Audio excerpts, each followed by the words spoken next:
Shalom les aigles,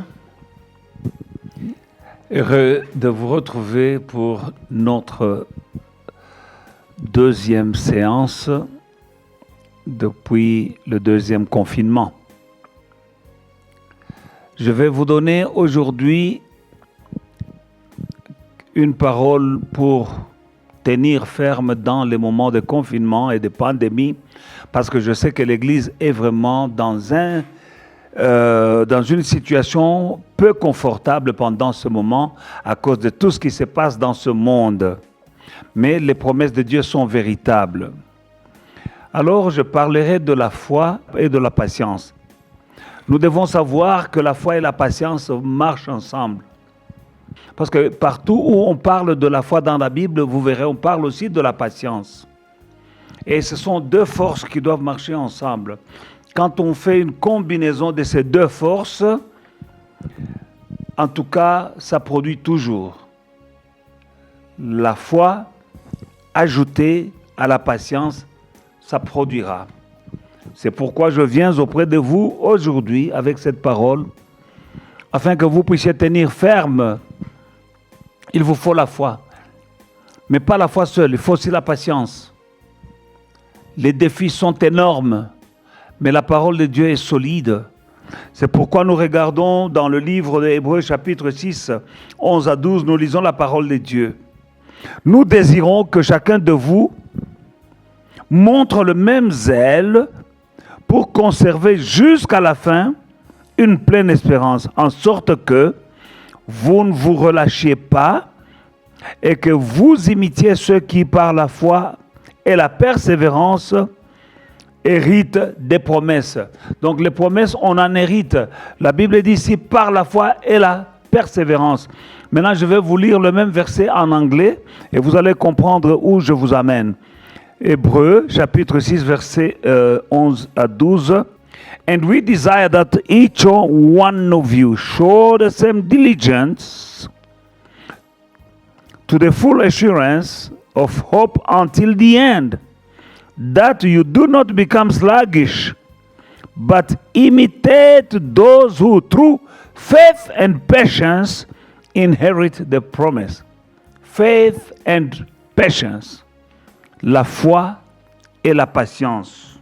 Bien sûr, la version anglaise nous dit la foi et la patience. C'est pareil. Alors, bien-aimés dans le Seigneur, nous voyons là qu'il faut mélanger ces deux choses parce que dans les choses de Dieu, il y a des recettes pour le succès.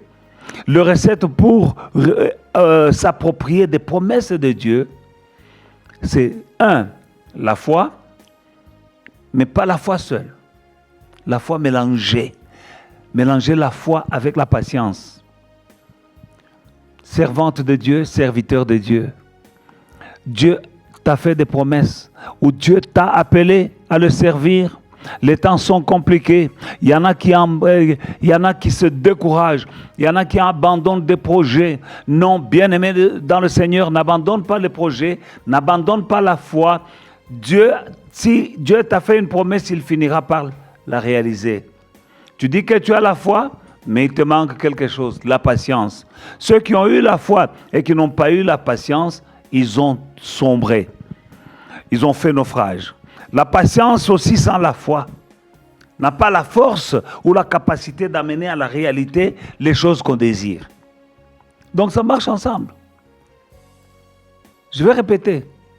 La foi sans la patience à elle seule ne peut pas.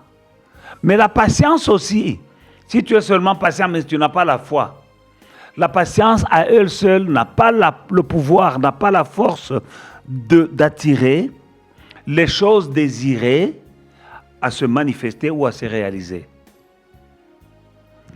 Tu as la foi, mais si tu n'as pas la patience, non. Pourquoi? Parce que quand tu as la foi parfois quand ça traîne, elle faiblit, elle commence à chanceler.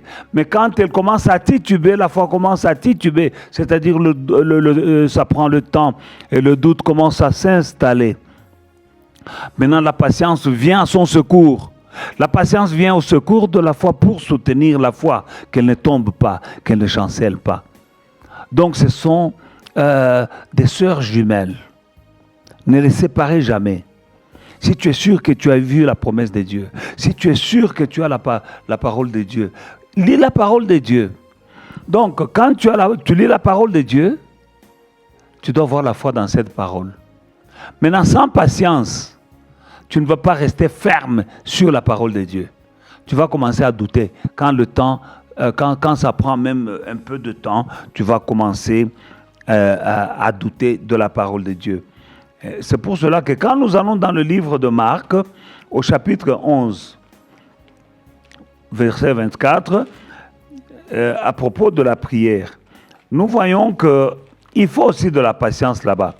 Marc chapitre 11 et le verset 24, la Bible nous dit ceci. C'est pourquoi je vous le dis, tout ce que vous demanderez en priant, croyez que vous l'avez reçu et vous le verrez s'accomplir. Tout ce que vous avez demandé en priant, croyez que vous l'avez reçu et vous le verrez s'accomplir. Donc il y a des choses que tu as demandées en priant. Maintenant, il faut croire que tu as déjà reçu. C'est alors que tu verras ces choses s'accomplir. Maintenant, le problème, prier, c'est facile pour tout le monde. Recevoir, c'est très facile aussi de recevoir. Mais croire, parce que croire, là, tu dois croire, quand tu as déjà demandé, ce n'est pas le jour même que tu reçois. Ce n'est pas la même semaine. Ça peut prendre une semaine ou deux ou trois ou même des mois que tu as demandé. Mais ça dépend de la chose. Crois. Alors, restez dans le croire là. Donc, les gens croient, mais quand les jours commencent à s'allonger, on n'y croit plus. On commence à douter et on commence à désespérer. Alors voilà pourquoi quand tu as déjà prié, tu dois être patient. Parce que Dieu peut prendre du temps, ça dépend de la chose que tu as demandé. Il attend le moment favorable, il est en train de préparer tout pour que le jour où tu reçois la chose, tu es prêt à la gérer. Et aussi, Dieu peut être là en train d'éloigner tes ennemis. Il peut être en train Il y a beaucoup d'éléments. Il y a d'autres choses. Si tu demandes aujourd'hui, tu reçois aujourd'hui, tu as des problèmes. Ce n'est pas encore mûr. Ou bien c'est toi-même qui n'es pas encore mûr pour gérer la chose. Donc, il y a la foi doit être mélangée à la patience pour obtenir les choses invisibles. Parce que la foi et la patience te donnent, maintenant, t'amènent à recevoir le titre de propriété des choses invisibles. Comme la Bible nous dit dans Hébreux chapitre 11, que la foi c'est une ferme assurance de choses qu'on ne voit pas et une démonstration de celles qu'on espère. Mais celles qu'on espère, c'est quand? Ça peut prendre 1 an, ça peut prendre 2 ans. Personnellement, il y a des choses que j'ai demandées pendant plus de 10 ans, mais j'ai fini par les recevoir. Bien-aimés dans le Seigneur, donc la foi et la patience. Les moments que nous traversons sont tellement compliqués que, en tout cas, tous ceux qui disent qu'ils ont la foi, mais en tout cas, ça semble vraiment compliqué à tel point qu'il y en a qui disent il n'y a plus d'espoir. Garde la foi, garde la patience. Shalom.